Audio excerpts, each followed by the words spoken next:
একদিন হজরত মুসা আলাইহিসসালাম আল্লাহর আদেশে বনি ইসরায়েলদের নিয়ে পথ চলছিলেন। সামনে বিশাল সমুদ্র, পেছনে ফেরাউনের ভয়ঙ্কর সৈন্যবাহিনী। মানুষগুলো ভয়ে কাঁপছিল। তারা বলল, হে মুসা, আমরা তো ধরা পড়ে গেল।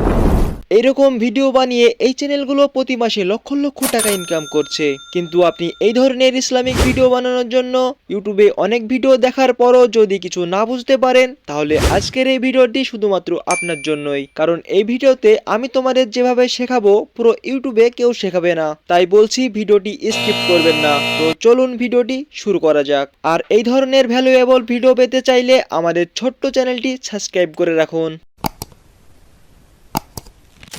এই ধরনের ইসলামিক ভিডিও বানানোর জন্য আমাদের 4টা স্টেপ ফলো করতে হবে।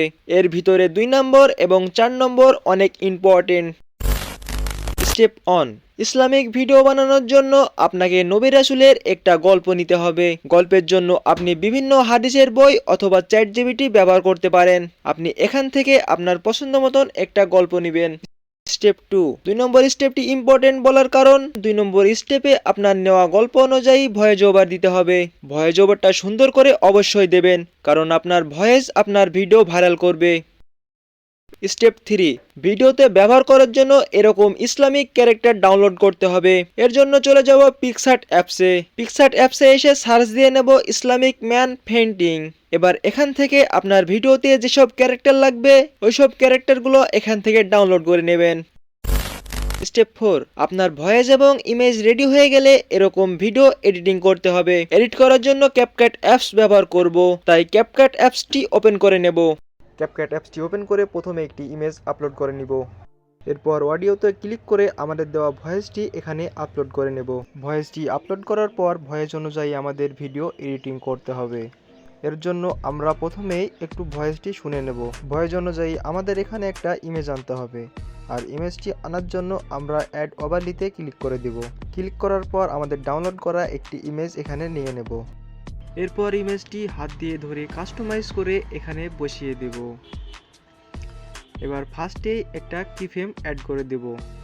কিফ্রেম অ্যাড করা হয়ে গেলে লাস্টে এসে আবার একটি কিফ্রেম অ্যাড করে দেব।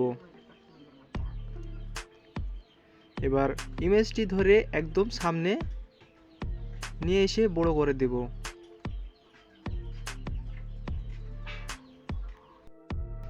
তাহলে আমাদের একটি স্মুথ অ্যানিমেশন তৈরি হয়ে যাবে। ভিডিওর ভয়েস অনুযায়ী আমাদের এখানে একটা আল্লাহর পিক অ্যাড করতে হবে। এর জন্য প্লাস আইকনে ক্লিক করে গ্যালারি থেকে একটি আল্লাহর পিক সিলেক্ট করে নেব। এরপর পিকটি টেনে বড় করে দেব। আল্লাহর পিকটি যতটুক দরকার ততটুক রেখে ডিলিট করে দেব বাকি অংশটুক। এরপর পরবর্তী সিনের জন্য আবার প্লাস আইকনে ক্লিক করে একটি ব্যাকগ্রাউন্ড ইমেজ ডাউনলোড করে নিব। ডাউনলোড করা হয়ে গেলে আমরা আবার একটি ইমেজ অ্যাড করে নেব। ইমেজ অ্যাড করার জন্য অ্যাড ওভারলিতে ক্লিক করে আবার আগের প্রসেসেই অ্যাড করে নিব। এবার ভালো করে পিক দুইটি আমরা হাত দিয়ে কাস্টমাইজ করে জায়গা মতন সেট করে নেব। সেট করা হয়ে গেলে দুইটি পিকের প্রথমেই একটি করে কিফ্রেম অ্যাড করে আবার লাস্ট পর্যন্ত নিয়ে এসে আরেকটি কিফ্রেম অ্যাড করে পিক দুইটিকে ভিডিওর শেষে বসিয়ে দেব। এটা হয়ে গেলে পরবর্তী সিনের জন্য আরেকটি ব্যাকগ্রাউন্ড ভিডিও ডাউনলোড করে নেব। আর এরকম ব্যাকগ্রাউন্ড ভিডিও বানানোর জন্য গ্রোক এআই এ গিয়ে এরকম পিক আপলোড করার পর এখানে লিখে দিবেন, আমাকে এই পিকটি অ্যানিমেশন করে দিন, তাহলেই এরকম ভিডিও বানিয়ে দেবে। এবার আবার ওই দুইটি পিক কপি করে এই সাইড কার সিনে নিয়ে আসব। এরপর আগের প্রসেসেই দুইটা কিফ্রেম লাগিয়ে আবার নিজের মতন করে সেট করে নিব। সেট করা হয়ে গেলে আমাদের রেজাল্ট কিছুটা এমন দেখাবে। একদিন হজরত মুসা আলাইহিসসালাম আল্লাহর আদেশে বনি ইসরায়েলদের নিয়ে পথ চলছিলেন। সামনে এবার পরবর্তী সিনের জন্য আমরা আরেকটি ভিডিও এখানে আপলোড করে নেব। আর এরকম ভিডিও বানানোর জন্য গ্রোক এআই এ গিয়ে এরকম একটা পিক আপলোড করে আপনারা লিখে দিবেন ভিডিওটি অ্যানিমেশন করে দাও, তাহলে আপনাদের এরকম ভিডিও বানিয়ে দেবে। এরকমভাবে প্রতিটা সিন এডিট করে এই সব চ্যানেলগুলোর মতন আপনিও খুব সহজে ভিডিও বানাতে পারবেন। ভিডিওটি লং হয়ে যাওয়ায় আর আমি সম্পূর্ণ ভিডিওটি এডিট করে দেখালাম না। ভিডিওটি ভালো লাগলে একটি লাইক অবশ্যই দিবেন।